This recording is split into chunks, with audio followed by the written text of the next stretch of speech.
さて今日あなたと一緒に見ていくのは、テクノロジー大手4社がそれぞれどんな哲学を持って AI を開発しているのか、その個性に迫る非常に興味深い資料です。 AI が私たちの相棒になる時代、その相棒選びのヒントが隠されているかもしれません。資料の1ページ目からじっくり探っていきましょまさに相棒という言葉が鍵ですね。AI はもう単なる便利な道具じゃない。私たちの生活とか仕事に深く関わるパートナーへと進化しつつあるんです。だからこそ作り手の哲学、つまり各社がどんな未来を描いているかを知ることがあなたにとって非常に重要になるわけですよ。う。では早速資料の1ページ目を開いてみましょうか。まず AI が作る未来の形として4社の個性が、鮮やかなキャラクターで表現されていますね。これが今回の探求の地図になります。アップルはあなたのプライバシーを守り抜く実直な守護神。ほう、守護神ですか。面白いですね。A。そして Amazon は欲しい AI が何でも揃う巨大デパート。Google は未来をひらめきで描く天才科学者。で、最後にマイクロソフトはあなたの仕事を完璧にこなす最強の同僚。この比喩、なんか単なるマーケティングの言葉遊びじゃないのが面白いところですよね。実は各社の DNA、つまりこれまで何で儲けてきたかっていうその成功体験が色濃く反映されてるんですよ。なるほど。アップルはハードウェアの信頼性、アマゾンは物流と選択肢の多さ、グーグルは検索とデータ、で、マイクロソフトはビジネスツール。AI 戦略も結局はその会社の根幹にある哲学から生まれてくるということかもしれませんね。なるほど。出自が AI の性格を決めていると。その大前提となるのが2ページ目に書かれている AI の進化です。便利な道具から頼れる相棒へという大きな変化が起きています。これまでの生成 AI は、文章を書いたり絵を描いたりする、いわば超高機能な文房具でした。そうですね。こちらが細かく指示したことを正確にこなしてくれる、非常に優秀なツールでした。しかしこれからはエージェント AI の時代です。これはあなたの意図を汲み取って自律的に、そして先回りして仕事を進めてくれる存在を指すんですね。資料にあるように指示を待つだけじゃなくて、自ら考えて行動するパートナーになるわけですね。その通りです。例えばあなたが来週の出張の準備をしておいてと頼むだけで AI が最適なフライトとホテルを予約してスケジュールを調整して、必要な会議資料までまとめてくれる。そんなイメージです。そしてこの非常にパーソナルな相棒をどんな哲学で作るのか、ここに各社の思想の違いがはっきりと現れてくるわけです。その哲学の違い、まずはアップルから見ていきましょう。資料の3ページ目です。まさに守護神という言葉がぴったりな、あなたのプライバシーを守り抜くという強い意志を感じますね。他の3社がクラウド上の巨大なサーバーで AI を動かすのが主流であるのに対して、アップルは真逆なアプローチを取ろうとしていますよね。できる限りあなたの手元にある iPhone とか Mac の中で処理を完結させる。オンデバイス処理ですね。キャッチコピーが象徴的です。あなたのことは、あなたとあなたのデバイスだけが知っていればいい。彼らにとって AI はあくまであなたの生活を便利にする羊であって、その羊は絶対に口が固いと、秘密を守ることが最優先なんだということですね。考えてみてください。あなたの iPhone の羊が絶対に秘密を漏らさないと保証してくれるわけです。この姿勢は機能の強力さよりもユーザーの安心感を最優先するアップル一貫のブランド哲学ですよね。ただ、ここにアップルのジレンマも見えてきませんか？ジレンマですか？ねえ。ここまでプライバシーに固執すると、膨大なデータ量で AI の性能を競う Google とか Microsoft に対して性能面で遅れを取るリスクを常に抱えることになります。確かに、パワフルな AI を使いたいとき、そのプライバシーとどう両立させるのか、その答えが次の4ページ目にありました。プライベートクラウドコンピュート、略して PCC という特別な仕組みです。資料の誰も聞き耳を立てられない秘密の部屋という比喩がこれ秀逸ですよね。ほう。羊との会話を完全防音の部屋で行うようなイメージですか？具体的にはどういう仕組みなんでしょう？大きく3つの鉄則があるようです。1つ目はデータは強力に暗号化される。部屋への道中会話が漏れることはないと。2つ目がデータは一切保存されない。ステートレス計算というそうですが、これはまるでその場がりの会話みたいなものですね。メモも記憶も残さない。なるほど。用事が済んだらサーバーはきれいさっぱり忘れてくれると。そして3つ目はこれがすごいんですが、Apple さえ中を覗き見ることはできない。部屋の持ち主ですら中での会話は聞けないと保証しているんです。徹底してますね。パワフルな AI 機能と鉄壁のプライバシーという一見矛盾する2つを技術で両立させようという強い意志を感じます。ただ、やはりその秘密の部屋で処理できるデータの種類とか量には、制限があるはずで、この制約の中でどこまで他社に追いつけるかが今後の大きな課題になりそうですね。そうですね。Apple がユーザー個人の出自として閉じた世界を追求する一方で、その真逆、つまりクラウドの力で開かれた市場を作ろうとしているのは Amazon です。5ページ目を見てみましょう。欲しい AI が何でも揃う巨大デパート。ああ、うちのブランドが一番です。じゃなくて、世界中の優れたブランドを集めました。さあどうぞというわけですね。まさに、その中心が Amazon Bedrock というプラットフォームです。ここには Amazon 自社製の AI だけじゃなくて、ライバルであるアンスロピック社のクロードのような有力 AI も商品として並んでる。まるで家電量販店で様々なメーカーのテレビを比較して選ぶような感覚ですよね。なるほど。これは Amazon らしい非常に抜け目をない戦略ですね。AI 開発競争という均衡で、どの沈脈が当たるかをかけるんじゃなくて、一番売れるツルハシを売ることに徹している。どの AI が覇権を握ったとしても、その AI が動くインフラを提供している Amazon が必ず儲かる仕組みです。でも、これって少し日読み主義的のも聞こえませんか？自社の AI でトップを取るという野心はないんでしょうか？いい質問ですね。その答えのヒントが6ページ目にありそうです。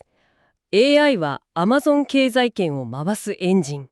彼らの本当の狙いは AI 単体で勝つことよりも AI を自社の巨大な経済圏をさらに加速させる燃料にすることにあるようです。3つの要素が円を描くようにつながっていますね。まず、チップから作る。AI の心臓部である専用チップ、トレーニウムを自社開発してコストを劇的に下げる。次に、その AI で音声アシスタントのアレクサを超進化させたアレクサプラスを生み出す。そしてとどめがプライム会員への特典です。通常なら月20ドル相当のこのサービスが追加料金なしで提供されると。これは強力なエコシステムですよ。AI を使ってプライム会員の満足度を上げて Amazon での買い物をさらに促す。AI 単体での優劣を競うんじゃなくて、自分たちの主戦場である e コマースにユーザーをつなぎ止めるための最も効果的なツールとして AI を使っているわけですね。野心がないどころか、最も現実的な野心と言えるかもしれません。その現実的な Amazon とは対照的に夢のような未来を描こうとしているのが Google です。7ページ目。未来をひらめきで描く天才科学者。まるで研究室にこもって世界の誰も見たことがない発明に没頭しているようです。開発チームのディープマインドは常にもっと根源的にすごいことはできないかを追求する、世界トップクラスの頭脳集団ですからね。彼らが目指すのはテキスト、画像、音声、動画といった人間が感じる世界のあらゆる情報を統合して理解する AI。その最新の成果がジェミニーシリーズです。他の3社が今ある体験の延長線上で AI を考えているのに対し、Google は未来の体験そのものを発明しようとしているように見えます。そこが Google の面白さであり、同時に危うさでもあるかもしれないですね。あまりに理想が高すぎて、地に足のついた製品に落とし込むのに苦労するケースも過去にはありましたから。ただ、彼らが描く未来はいつも私たちをワクワクさせてくれますよね。そのワクワクが詰まっているのが8ページ目です。魔法の呪文、バイブコーディング。未来のプログラミングの形だそうですが、雰囲気でコーディングですか？なんだか不思議な言葉ですね。細かいコードを1個ずつ書く代わりに AI にこんな雰囲気でとか、もっとポップな感じでとバイブ、つまりノリとか雰囲気を伝えるだけでアプリが作れてしまうというコンセプトなんです。ユーザーを退屈させないようなアニメーションを見せてと話しかけるだけで AI が意図を組んでコードを生成してくれると。これはすごい。私昔プログラミングを少しだけかじったことがあるんですけど、セミコロン一つ忘れただけで全部動かなくなって挫折したんです。雰囲気で伝わるなら私みたいな人間でも何かを生み出せるかもしれない。まさにひらめきを形にする夢のようなツールですね。 Google がそんな夢を追う天才なら、最後のマイクロソフトは地に足のついた現実のプロフェッショナルです。9ページ目。あなたの仕事を完璧にこなす最強の同僚。問いかけはもう一人優秀な自分がいるとしたら、仕事のパートナーですね。これはもう彼らの得意分野です。マイクロソフトが目指すのは AI をあなたのコーパイロット、つまり副操縦士、そして究極的には自律的に動く同僚、エージェントにすること。あなたが毎日使っているワードとかエクセル、パワーポイントの中に AI が深く溶け込んで、優秀なチームメイトのように仕事を手伝ってくれる未来です。マイクロソフトの最大の強みは、何といっても Windows や Office という世界中のビジネスパーソンが使っている圧倒的なプラットフォームですよ。新しいアプリを学んだりインストールしたりする必要がない。いつも使っているツールがある日突然劇的に賢くなる。この馴染み深さは AI を社会に普及させる上でとてつもなく大きなアドバンテージになります。ただ、会社とか学校にたくさんの AI 社員が導入されると、誰が彼らを管理するのという、また新しい問題が出てきますよね。確かに。名ほましの AI 社員が機密情報にアクセスしたり、間違った情報を顧客に伝えたりしたら大問題です。セキュリティとかガバナンスが不可欠になりますね。そのための仕組みが10ページ目に描かれているエージェント365。AI 社員のための人事部とかセキュリティ部門のようなものです。AI の名簿を管理して、この AI は経理データにアクセス OK、でも個人情報には触らせないといった細かい権限を設定し、常に監視する。まさに組織のことを知り尽くしたマイクロソフトらしい現実的なアプローチですね。便利な機能を提供するだけじゃなくて、企業とか学校が安心して AI を導入できる仕組みまで提供する。組織全体を AI ネイティブに変革するという大きなビジョンを感じます。さて、ここまで4社の個性を見てきましたが、11ページ目に非常にわかりやすいまとめの表がありますね。哲学、キーワード、そして目指す未来。こうして並べると違いが際立ちます。アップルはプライバシーが第一で、あなただけの安全な世界を目指す。アマゾンは選択肢と実用性で何でも揃う世界。Google は技術による革命でアイディアが即座に形になる世界。そしてマイクロソフトは仕事への統合で誰もが生産的になれる世界。これまで見てきた守護、心臓、科学者、同僚というキャラクターがそれぞれの目指す未来像にぴったり一致していますよね。そうですね。そして重要なのは、この表は単なる企業の戦略比較ではないということです。これはあなたがこれからどんな相棒と付き合っていくかの選択肢そのものなんです。あなたがどの未来を一番心地よいと感じるかで、選ぶべきパートナーはおのずと決まってくるということですね。そもそもなぜこの4社だけがこれほど壮大な未来を描けるんでしょうか。その力の源泉が12ページに示されています。未来を支える心臓部、AI チップ開発競争。やっぱり最後はハードウェアに行き着くんですね。AI という賢い頭を動かすには強力な心臓、つまり半導体チップが不可欠です。そうなんです。他社からチップを買うとコストが高くつく上に自分たちの AI に最適化できません。だからこそ各社とも自社で専用チップを開発している。Amazon のトレイニウム、Google の TPU、マイクロソフトのマイヤ、そして Apple の Apple シリコン。